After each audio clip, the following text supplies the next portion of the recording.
Welcome back to the show. Well, you know what? I was going to say as we get closer to the holidays, but I think we're in the holiday spirit right now. And for some people, it's exciting, it's celebratory. For other people, it gets a little stressful. And my guest now is going to tell us how we can help keep the me in merry when it comes to the holiday season. I'm joined by Dr. Joyce Johnson.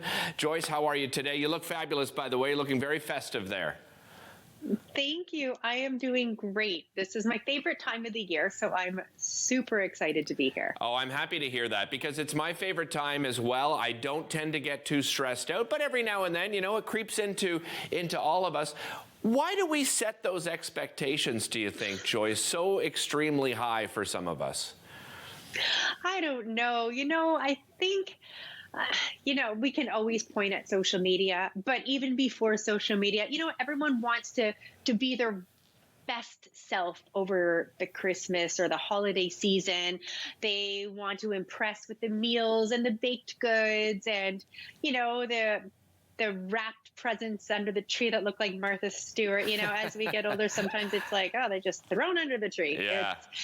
So I think we do set expectations on ourselves because we want maybe to be making memories that will last a lifetime. Right. So I think maybe that's a bit of the pressure. Yeah, and I think, we look at things like, finances, right? And a lot of people right now with the type of inflation that we're seeing, they're really struggling. But beyond that, there are things we can do to make things a little bit easier. And, the first point I think you'd like to talk about is sleep and how incredibly important that really is for all of us, Joyce. Absolutely. So we need to make sure that we are getting 7 to 9 hours of sleep per night. So that's crucial. That's crucial for our ability to make hormones that make us feel better, that improve our moods, that is crucial for helping to support our immune system. It's also really important to help control our appetite as well, because often people will overeat because they're extra tired and they haven't slept a lot. You tend to crave carbohydrates when you are sleep deprived. So these are some foods here that can help improve your sleep. Bananas are a really great option. Maybe this is something that you're going to have as a snack in the evening. I am a big fan of cherries as a snack in the evening. So these are frozen because it's not in season right now, but frozen cherries are an amazing evening snack. They contain a natural source of melatonin. Even almonds are a great option as well because of the minerals like magnesium, for example, that's in there. And also I have some oatmeal. So things like B vitamins, when we're under a lot of stress, our body uses up more B vitamins because those are vitamins that are needed to make energy in our body. Right. Oatmeal is a natural source of B vitamins. So this might be, if you're having difficulty, you're under a lot of stress, you can't fall asleep, maybe having a bowl of oatmeal before you go to bed. Or, you can look to taking some melatonin and, speak with your healthcare provider and make sure that that is right for you. Another thing I think we all need to learn to do is to say no. And that's something I know it's difficult for people to do it, but it really is important to take time out for yourself, Joyce. Absolutely. So setting boundaries, making sure that you're not overscheduling yourself, making sure that you're not giving more of yourself than is possible to give. So, reset some of the expectations with family and friends and do things that are important to you. Do things that are going to make you happy and maybe start to incorporate some self-care. We talk about self-care all of the time. Mm-hmm. I think it's important that we take this time right now. It could be reading a book that you maybe have started 2 months ago and you still think about it and you haven't quite finished it. Maybe finishing that book, maybe picking up a new one, maybe doing some things like having a warm bath at night. I have a dry skin brush because dry skin brushing is definitely self-care.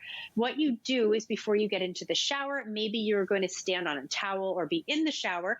You brush all over your skin very lightly towards your heart. It helps to increase lymphatic circulation. It helps to stimulate circulation and it sloughs off dead skin cells. It's very invigorating and it can be beneficial to calm your nervous system and help to relieve stress. Let's move to the gut and the liver, because you touched on it a little bit, is, that overconsumption, and we tend to do it around the holidays, whether it's, whether it's food or certainly we see a lot people, consuming more alcohol than they normally would. What can you suggest for the gut and liver? Okay, so I just took out a charcuterie board for an example because this tends to be what a lot of people are providing to their guests or they're having at a party. So to support your liver, especially and your gut, especially in times when we are overindulging, we're having more fatty foods, more sugary foods, maybe more alcohol than normal. So a charcuterie board that contains natural probiotics. So you can find probiotics in fermented foods. Olives are an example, as are pickles. Also, some cheeses contain probiotics. So I have some Gouda here. So that's for your gut health. To support your liver, incorporate some what we call cruciferous vegetables. So broccoli is an example. Cauliflower is also an example. Maybe you're going to have a nice dip on here. Give the option, present the option of having some of these veggies here. Also, extra fiber. You have some fiber in some crackers, some whole grain crackers, also in some fruit, but sort of balance it off. And then if this is just not quite doing it, you can look to a probiotic supplement to help give your body those good, healthy bacteria. Joyce, I'm going to skip over staying active. We certainly know how important that is. We've talked about it in the past as well. But another thing you said is enjoy the scents of the season. Absolutely. So there's something about the smell of peppermint that really brings us to this holiday season. Maybe it's the candy canes hanging on the tree, but peppermint does have some really good properties to it where it helps us to relax.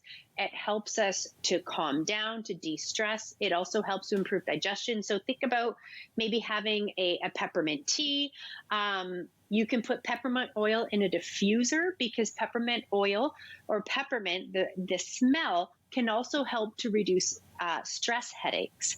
Okay. So not only is it the holiday season smell, but also beneficial for helping to calm us. So this can go along maybe with some of the self-care and also other holiday scents too, like cinnamon. So there's also... I always appreciate the time. We'll be right back after this.